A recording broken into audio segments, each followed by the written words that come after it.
We're gonna call it a Calamari Puttanesca.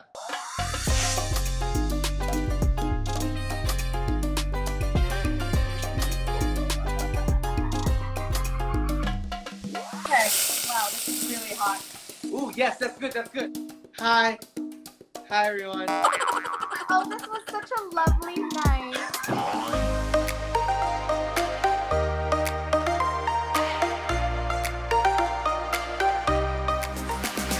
I am really excited for today because I am reuniting with one of my closest friends who also happens to be a very, very busy celebrity chef in the United States and Canada. And also, he is just this amazing, amazing person who's always so much fun. Jordan, get on board.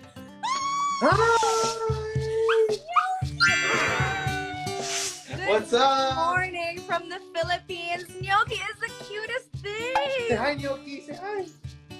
I'm really nervous for today. Why? I feel like it's been so long since our last kitchen collab together, True. and you have been the busiest chef ever.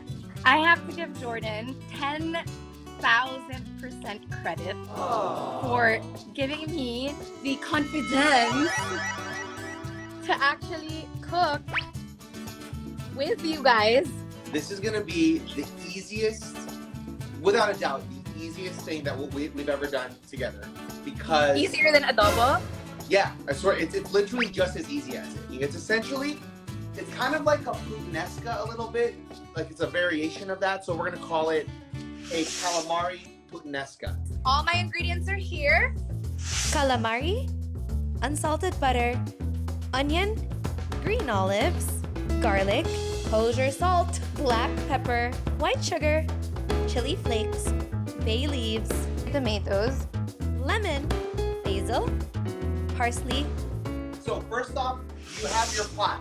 So this is from Metro Cookware. I absolutely love this brand. You can find it anywhere nationwide here in the Philippines. Everything basically just goes in there. You're gonna need a lid for that pot since you don't have an oven, but it's okay, you can leave it there. Right now it should be on the highest heat. I'm gonna take my hand, wet it with a little bit of water, and then just like splash it into the pot. Hear like a hot sizzle, that means it's ready to go. Okay, it's hot, let's go. Throw your butter in with your onions together, let's go. Okay, wow, this is really hot. Ooh, yes, that's good, that's good. High heat is good. Okay, now add your olives and your garlic together. And then stir it.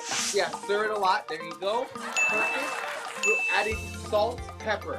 Okay. And then you have the red chili flakes. Are your onions getting translucent and a little bit dark brown? So that's what it's looking like. Perfect. That looks good. Okay, now you're going to throw in your calamari. Make sure your heat is on the highest setting it can be. Because here's the gonna burn, Jordan? I promise it won't burn. Here's the reason why. You want your pot on super high because what's happening is as you add more ingredients, it's lowering the temperature of the pot. It's bringing it down. So you want to keep it as high as you can the entire time. That way everything stays hot and the cooking process continues. So is this what slow cooking is about? Because today for the Worldwide Fun for Nation, we're actually talking about slow cooking. We know about fast food, but what is slow food? We're doing slow cooking for the WWF right now, the World Wildlife Foundation. And what we're doing is we're starting the cooking process, and then we're going to slow cook it in the oven. But in Casey's stance, she's just going to leave it slow cooking on the stove top. Okay. So what we're doing right now is we're breaking down all the protein so that it becomes nice and tender. But we got to work quickly. Okay. So you're going to add, ready? 2 bay leaves. Throw that in. Then you're going to throw in your tomatoes. I gotta chop some more up, I think. How many tomatoes do you have? Well, I have like 2, but I only chopped up 1. Oh yeah. Just and you can just rough cut it because we're gonna braise it and it's all gonna break down anyway. And then you're gonna throw in your wine. Woo! Pour about 1/4 of the bottle in. Water. Okay. 1 large glass. That's good. That's good. Yes? Perfect. In terms of your lemon, how much do you have right now? I have a whole lemon. Okay, so you're gonna cut it in half and you're gonna squeeze. And here's what you're gonna do. You're gonna squeeze both halves in Right. like this, and then you're gonna throw the halves inside once they're squeezed. What? Yep. With the skin and everything? With the skin. So here's why. The bitterness from the skin and the rind is really gonna help with kind of balance out all these flavors, and then that acidity is gonna help brighten up everything and really accent the calamari. Just like that. Put it right in. There you go. Woo-hoo, this is fun. Is it boiling? Yes. Okay. Turn it down to the medium low, airing more on the lower side of medium low. Okay, okay. And we're gonna put a lid on it, and we're just gonna let this braise. Let me see it. Perfect. Yes, Perfect. yes. Okay. So this is my fire. This is my flame right now. Is that okay? A little bit lower. There you go. Okay. We were gonna originally do a 20-minute braise in the oven, and that's where the slow cooking process comes in. The whole point of this right now for the World Wildlife Foundation, the WWF, is that we're trying to teach kind of slow cooking, methodical methods that aren't too harsh on the environment, as you can see from Casey's shirt.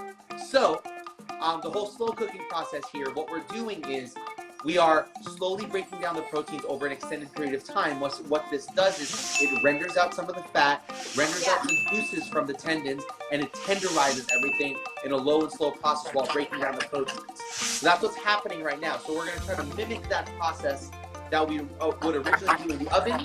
We're doing that on the stove top. We're just going to let it go like this. And you're going to want to do this for about maybe 12 to 15 minutes. That's it. Okay, so that's perfect because I have some fast talk questions for you.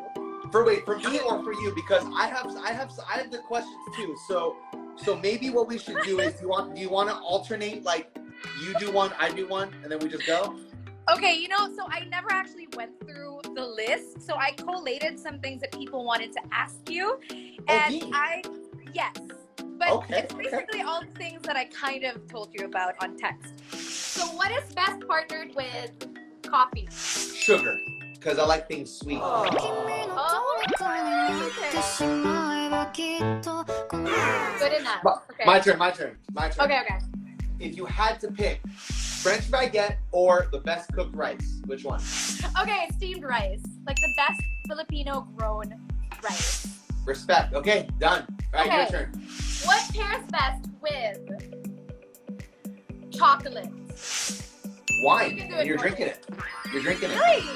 Yes, Yeah. I agree. Okay, my turn. So your turn. Every single person, literally every single person on that is commenting has, or at least every other person has said this. Because I don't know who these people are. Everyone keeps saying that I look like two people from the Philippines, and I don't know who these two guys are. Okay? And it just keeps saying Sam and Piolo. I don't know who these two people are. Who are these people? Two of my friends in the industry do kind of, it is a mix because you are very people are saying you're super, what's the word in Tagalog? Yung artistahin.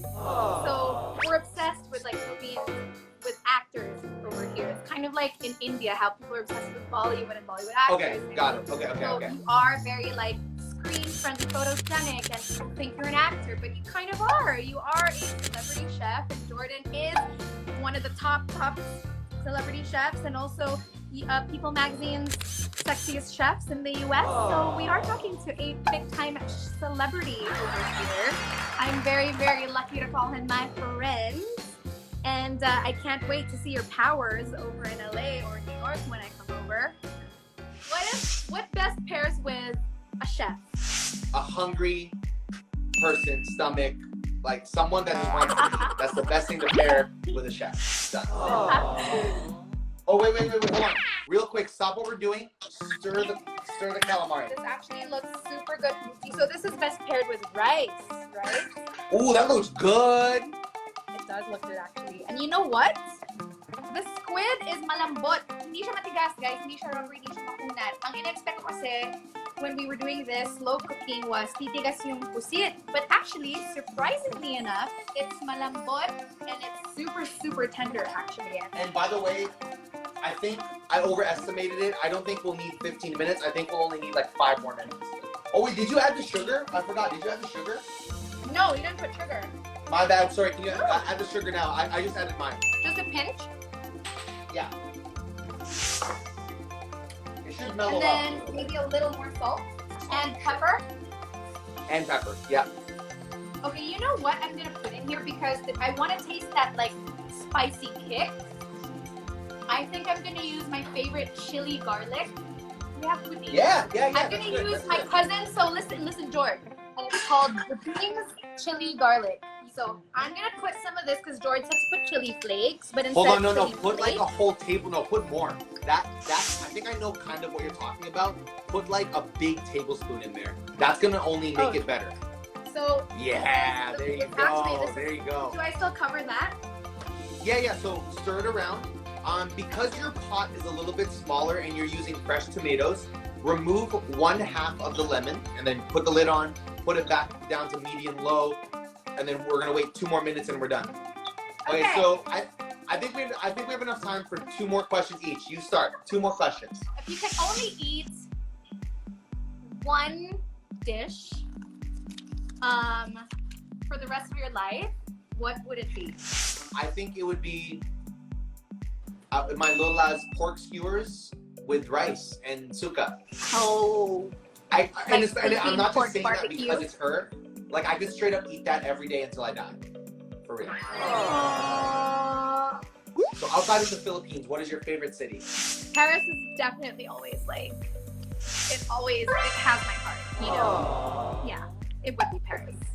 Okay, have you ever cooked a dish that was so bad you couldn't eat it?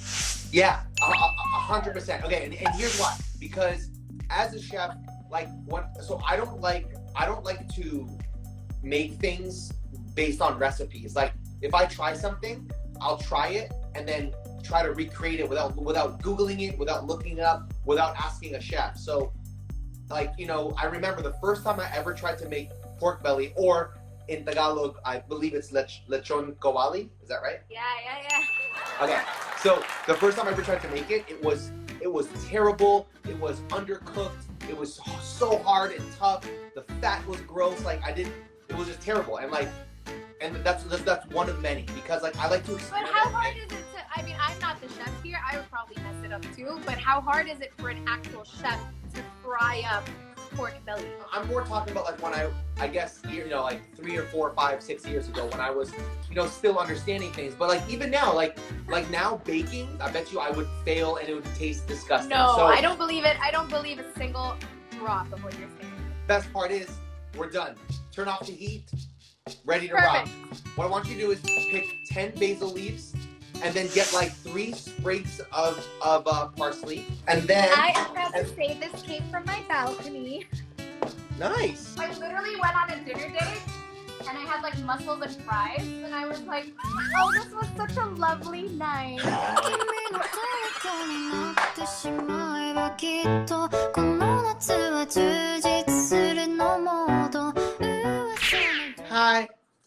Hi everyone. So here's what you're gonna do. So take the greens, throw it in, mix it all about. We're done. Okay, so you just pour the whole thing on top of the rice? Yeah. So here's what I'm gonna do. I have a big bowl. So So mine looks like this. Oh, this works with bread too, like tapas, right? Yeah. Your approval? That looks good.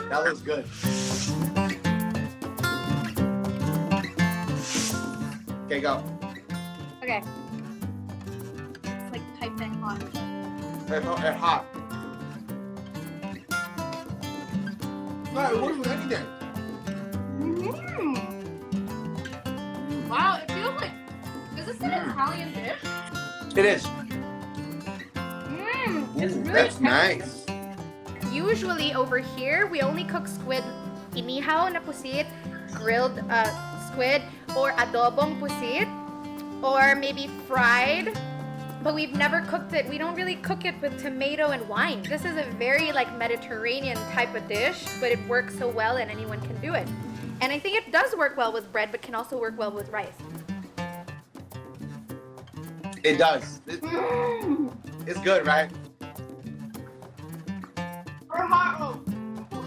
Thank you so much for not only being my friend, but for doing this for the worldwide fun for nature, slow cooking at its best, easy, accessible, reachable, yummy, and all local produce except for maybe the wine, but not really because this wine is grown by a Filipino.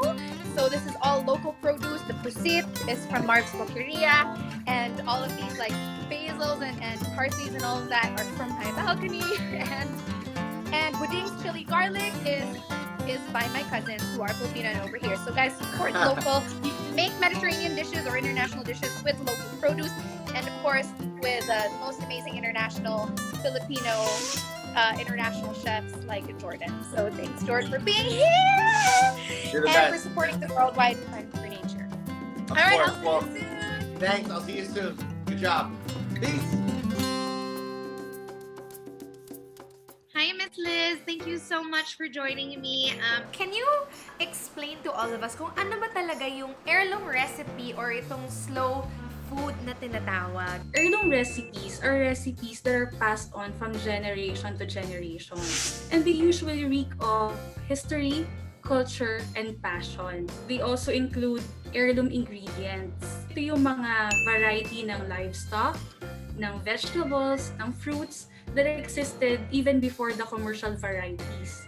So they are not genetically engineered, walang GMO. Ano po yung connection nun sa pagluto natin ng mga passed down recipes na galing pa sa mga lola natin? Mga heirloom recipes, they are good examples of slow food. Ano po ba talaga ang tinatawag na slow food? Kasi po, fast food po yung uso dito.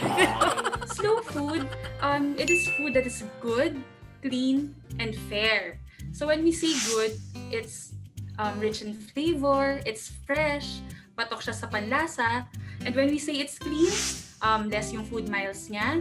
It respects the seasonality of food. It has zero chemical pesticides or fertilizers. Kung ang fast food is mabilisang pag-order at pagluto at pagkain, ang kabaliktaran nun is slow food. Meaning, siya po ay like what you said, fresh food. Wala po masyadong processed, di po ba? And at the same time, very healthy siya sa katawan. Kapag sinabing fast food, ang pumapasok po sa isip ng mga tao is unhealthy. Pero hindi naman po lahat ng fast food unhealthy, di po ba? Yes, oo, hindi naman. Actually, there are types of slow food na can be prepared fast, quickly. So, kasi kaya lang siya tinawag na slow food kasi may proseso. There is respect to the process. Meron ding respect sa seasonality of food. So, you would really wait considerable amount of time para ma-produce yung pagkain or yung ingredients na gagamitin mo for a certain dish. And yun nga, meron ding appreciation dun sa pagkain. You celebrate it. Hindi mo lang siya kinain out of rush or dahil under pressure ka ng work. Hindi yung eat and go, hindi ganon. Pero Miss Liz, bakit meron tayong concept na pag sinabing slow food, mas mahal ba to sa fast food na napakamura lang din natin nabibili? Or hindi naman po? Not necessarily. Actually, kasi ngayon, meron ng trend na pwede mo talagang i-grow yung sarili mong pagkain, di ba? And pasok yun sa slow food. Especially during the pandemic, ang daming plantitos, ang daming plantitas. And if people can grow ornamental plants, why not grow your herbs, di ba? Your vegetables, like what you do, di ba? You grow your herbs in your balcony. So, pwede yung gawin ng ordinaryong tao. And it's cheaper, it's fresher that way. Alam mo kung saan nanggaling yung pagkain. How can people enjoy yung concept ng slow food during this pandemic? Ngayong may pandemic, we have more time to prepare our own food, right? Aside from nasabi ko kanina na we can grow our own crops, we can also buy local and seasonal produce. Ito yung mga sustainably grown produce. And that way, you're also supporting local economies.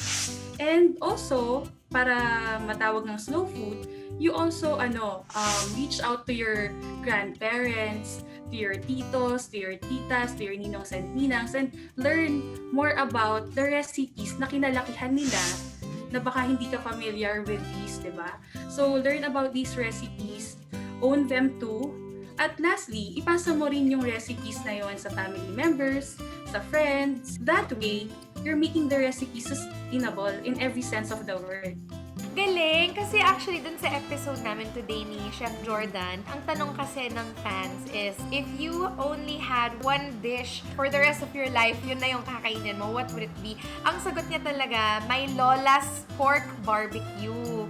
Napansin ko nga po na lahat ng mga guests ko sa Kitchen Collabs, ang mga recipes na tinuturo nila sa akin at sa audience are also dishes na natutunan lang din nila. So, there are a lot of ways pala na hindi natin iniisip na way yun to help Filipinos or help each other make the farmers' jobs worth it. Kasi ginagamit natin yung produce na tinatanim nila at pinaghihirapan nila. Ano kaya po ang examples ng mga heirloom recipes na slow-cooked food na pwede natin matutunan or madiscover? You are from Pampanga, right? Sa Pampanga, you have brinque. It's the glutinous rice cooked with chicken and other vegetables. So, sinasabi ito ay very Pampanga. It shouldn't include daw seafood, sabi nung ibang mga purists. Kasi nga naman, in Pampanga, you don't have coastline. So, kung ano yung mga natatagpuan talagang produce, livestock na pwedeng isahog doon, yun yung makikita mo sa bringhe. So, that's one. In Batangas, we have adobo sa dilaw because abundant sa amin ang turmeric. Sa Laguna, abundant ang buko. So, nagsimula doon yung buko pie. Oo nga, no? Parang it depends din on each city kung ano yung masyadong tumutubo doon. And then, yun yung talagang pwedeng gamitin for the recipes there. So, that's not just supporting local or seasonal produce. That's actually micro pa nga eh. Diba? It's local but not just Philippine. It's per town or per city. Thank you for allowing us to look closer and zooming in on what is available on a micro level here in our country. I want to share that every one of us should be voting with our fork when we eat. And when we say we vote with our fork, we choose sustainably grown food and support our local economies and care for the environment. So it's an intentional act. And by doing that, our health, our communities, our future generations, and our planet will thank us for it. Vote with your fork! I love that! So let's just be conscious of our connection, not just to our planet Earth, but to each other. Remember that whenever we buy local, whenever we support or look for seasonal produce, we are not just buying the produce and avoiding food waste. We're also supporting each other. We're supporting our farmers, our fishermen, our communities. No matter where in the world we end up or no matter where in the world we grew up, were born, or are from, if you have the Filipino in you, guys, just remember to keep close to your roots, even just through food. The food that we eat tells the story of what things we've gone through as a nation and our history. So thank you so much, Miss Liz, for reminding us of our connection, our human connection with food, and for allowing us this time to focus on the recipes that are passed down to us by our ancestors or the recipes that are available in this country, the Philippines. We can't wait to discover more with the Worldwide Fund for Nature. Thank you guys again for watching. Thank you, Miss Liz, and Thank you for having me. Bye!